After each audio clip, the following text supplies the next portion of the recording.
આજે આપણે શક્તિશાળી અને પાવરફુલ શિવ ગાયત્રી રુદ્ર મંત્રનો 108 વાર જાપ કરવાના છીએ।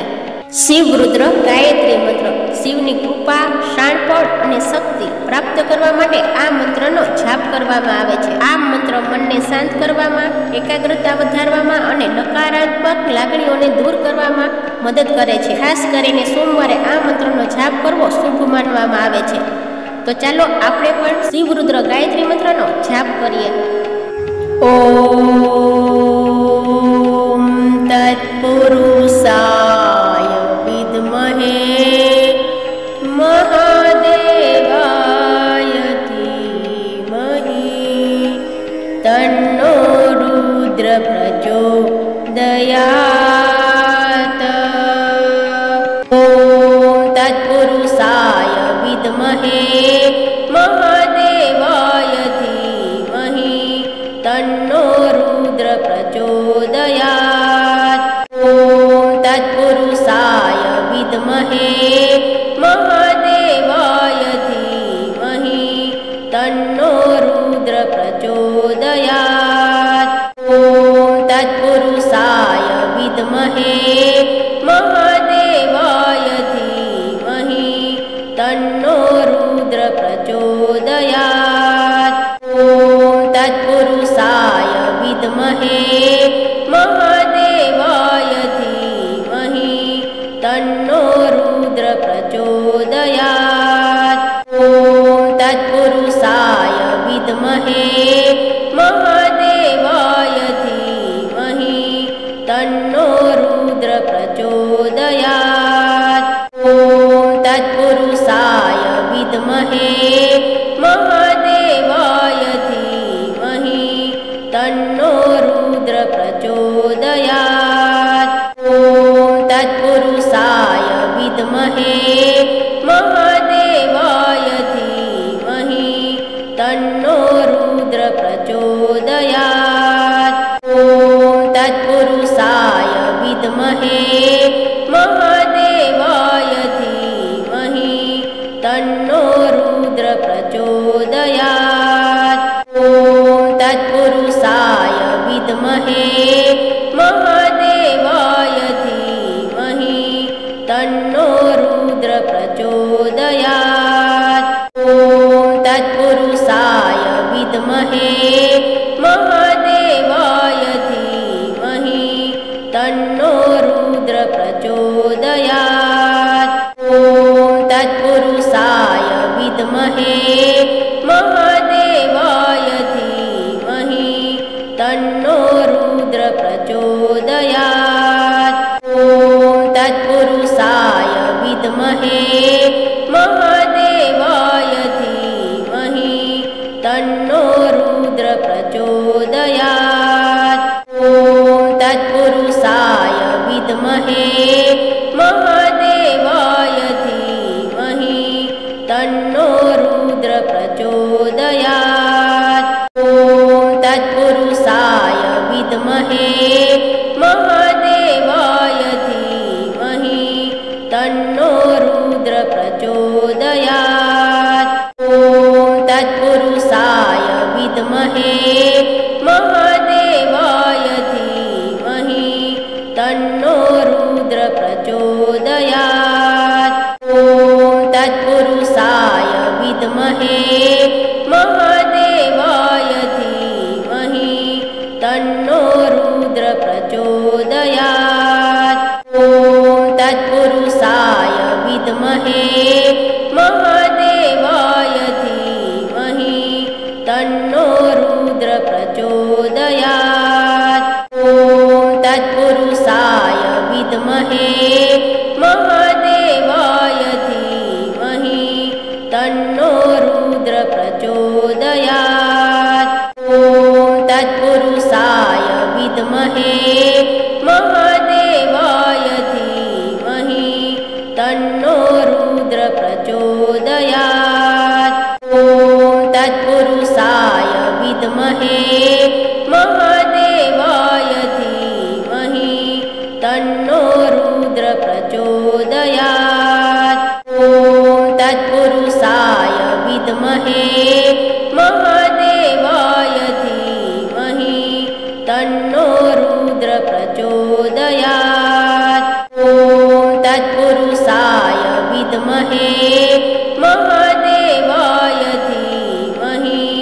तन्नो रुद्र प्रचोदयात्। ॐ तत्पुरुषाय विद्महे महादेवाय धीमहि तन्नो रुद्र प्रचोदयात्। ॐ तत्पुरुषाय विद्महे महादेवाय धीमहि तन्नो रुद्र प्रचोदयात्। ॐ तत्पुरुषाय विद्महे महादेवाय धीमहि तन्नो रुद्र प्रचोदयात्। ॐ तत्पुरुषाय विद्महे महादेवाय धीमहि तन्नो रुद्र प्रचोदयात्। ॐ तत्पुरुषाय विद्महे महादेवाय धीमहि तन्नो रुद्र प्रचोदयात्। ॐ तत्पुरुषाय विद्महे महादेवाय धीमहि तन्नो रुद्र प्रचोदयात्। ॐ तत्पुरुषाय विद्महे महादेवाय धीमहि तन्नो रुद्र प्रचोदयात्।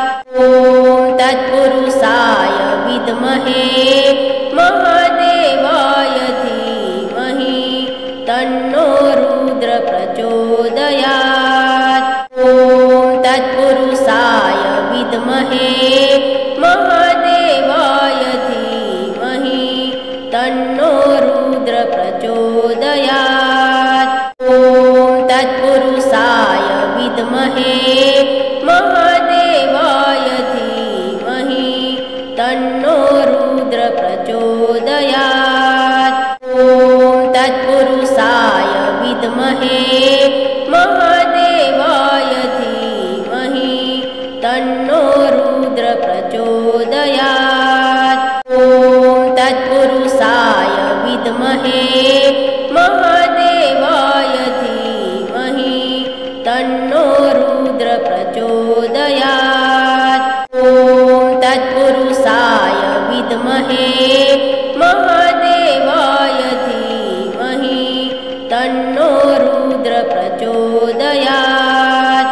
ॐ तत्पुरुषाय विद्महे महादेवाय धीमहि तन्नो रुद्र प्रचोदयात्।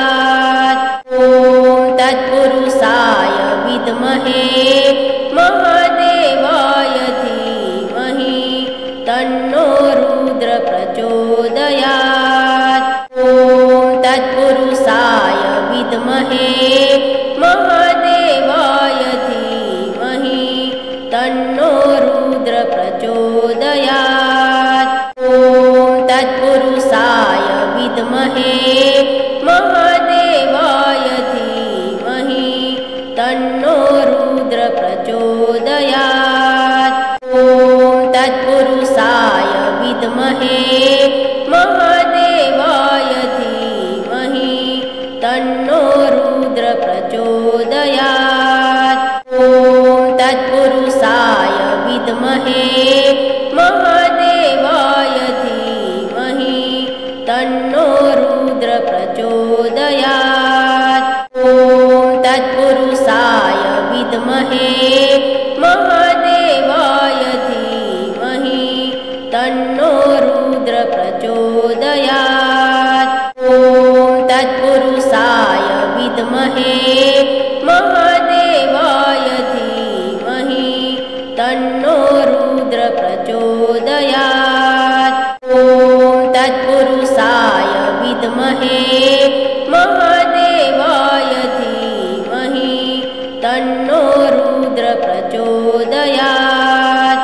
ॐ तत्पुरुषाय विद्महे महादेवाय धीमहि तन्नो रुद्र प्रचोदयात्।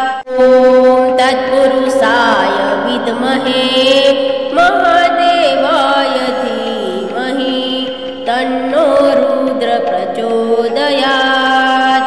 ॐ तत्पुरुषाय विद्महे महादेवाय धीमहि प्रचोदयात्।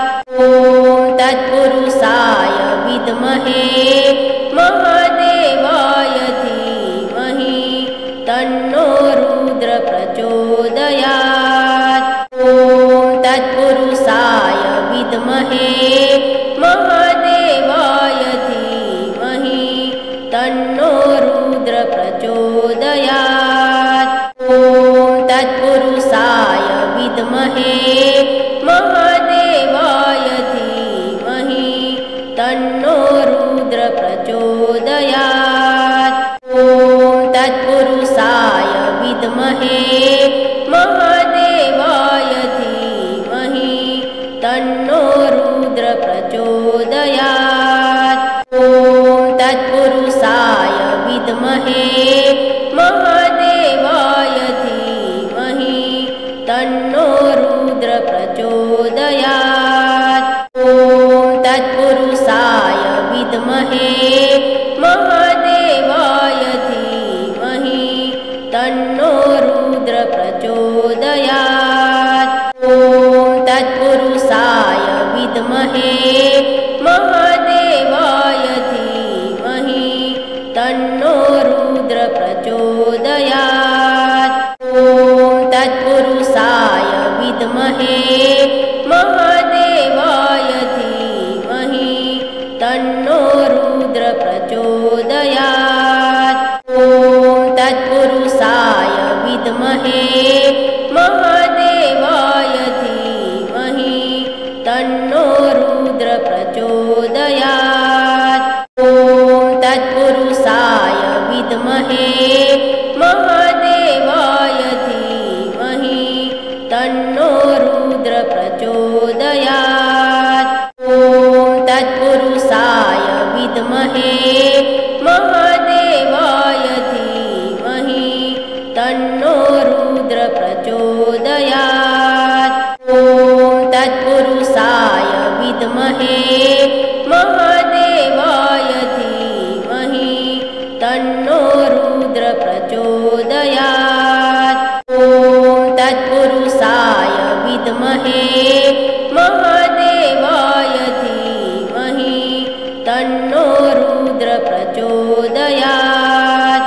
ॐ तत्पुरुषाय विद्महे महादेवाय धीमहि तन्नो रुद्र प्रचोदयात्।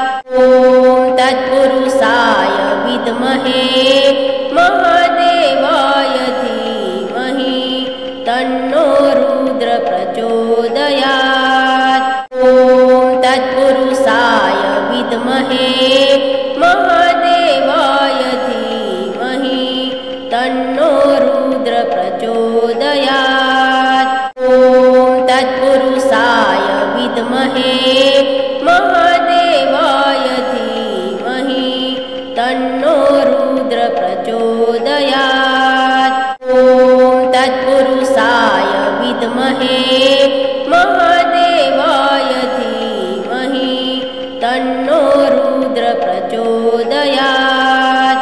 ॐ तत्पुरुषाय विद्महे महादेवाय धीमहि तन्नो रुद्र प्रचोदयात्। ॐ तत्पुरुषाय विद्महे महादेवाय धीमहि तन्नो रुद्र प्रचोदयात्। ॐ तत्पुरुषाय विद्महे महादेवाय धीमहि तन्नो रुद्र प्रचोदयात्। ॐ तत्पुरुषाय विद्महे महादेवाय धीमहि तन्नो रुद्र प्रचोदयात्। ॐ तत्पुरुषाय विद्महे महादेवाय धीमहि तन्नो रुद्र प्रचोदयात्। ॐ तत्पुरुषाय विद्महे महादेवाय धीमहि तन्नो रुद्र प्रचोदयात्। ॐ तत्पुरुषाय विद्महे महादेवाय धीमहि तन्नो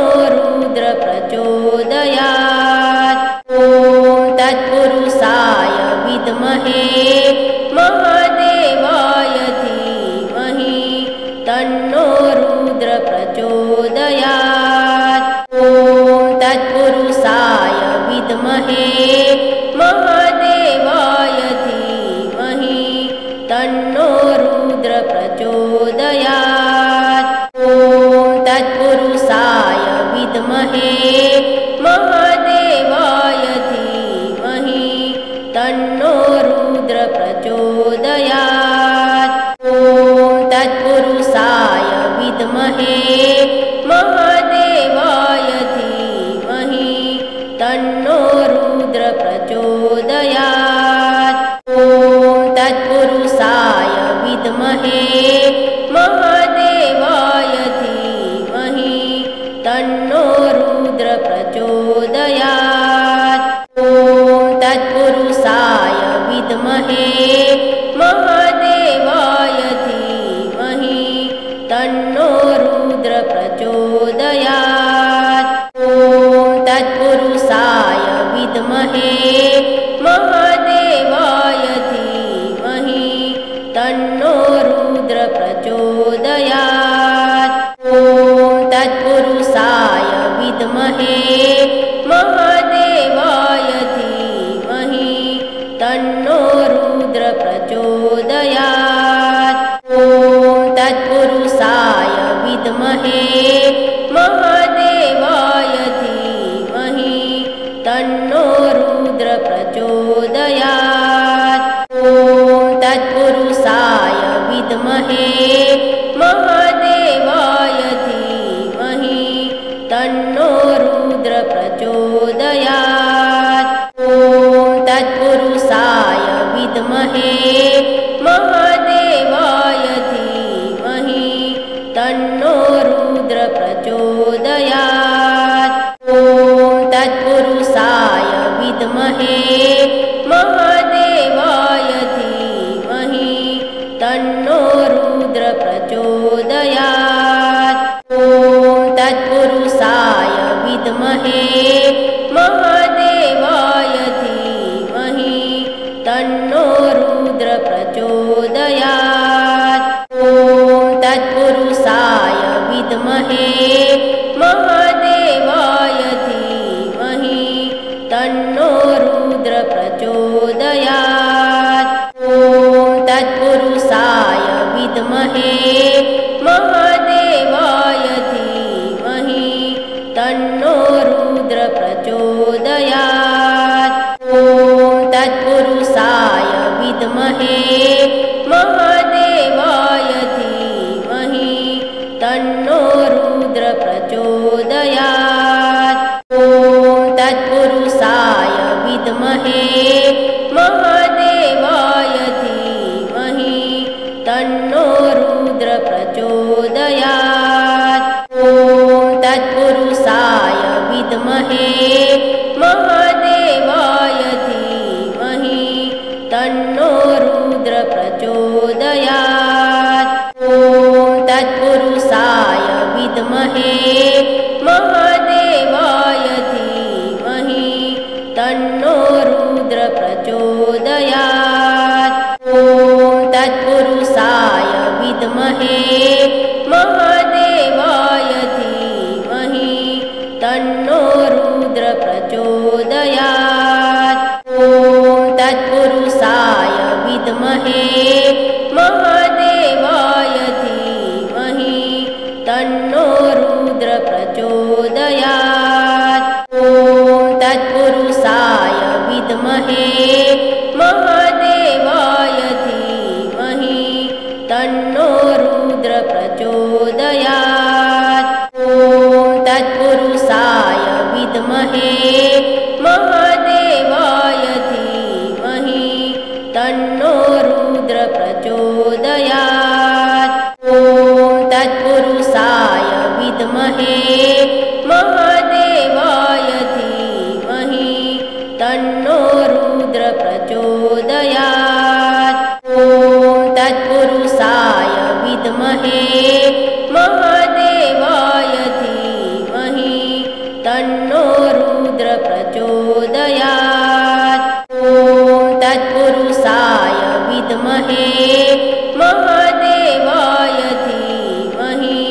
तन्नो रुद्र प्रचोदयात्। ॐ तत्पुरुषाय विद्महे महादेवाय धीमहि तन्नो रुद्र प्रचोदयात्। ॐ तत्पुरुषाय विद्महे महादेवाय धीमहि तन्नो रुद्र प्रचोदयात्। ॐ तत्पुरुषाय विद्महे महादेवाय धीमहि तन्नो रुद्र प्रचोदयात्। ॐ तत्पुरुषाय विद्महे महादेवाय धीमहि तन्नो रुद्र प्रचोदयात्। ॐ तत्पुरुषाय विद्महे महादेवाय धीमहि तन्नो रुद्र प्रचोदयात्। ॐ तत्पुरुषाय विद्महे महादेवाय धीमहि तन्नो रुद्र प्रचोदयात्। ॐ तत्पुरुषाय विद्महे महादेवाय धीमहि तन्नो रुद्र प्रचोदयात्। ॐ तत्पुरुषाय विद्महे महादेवाय धीमहि तन्नो रुद्र प्रचोदयात्। ॐ तत्पुरुषाय विद्महे महादेवाय धीमहि तन्नो रुद्र प्रचोदयात्। सो फ्रेंड्स, आज आपणे शिवनी कृपा प्राप्ति माटे शिवरुद्र गायत्री मंत्रनो 108 વાર જાપ કર્યો છે। જો આ વિડીયો તમને પસંદ આવ્યો હોય તો વિડીયોને લાઈક કરજો, ચેનલ પર નવા આવ્યા હોય તો ચેનલને સબસ્ક્રાઇબ કરી લેજો અને આ કોમેન્ટ બોક્સમાં ઓમ નમઃ શિવાય લખવાનું બિલકુલ ન ભૂલતા।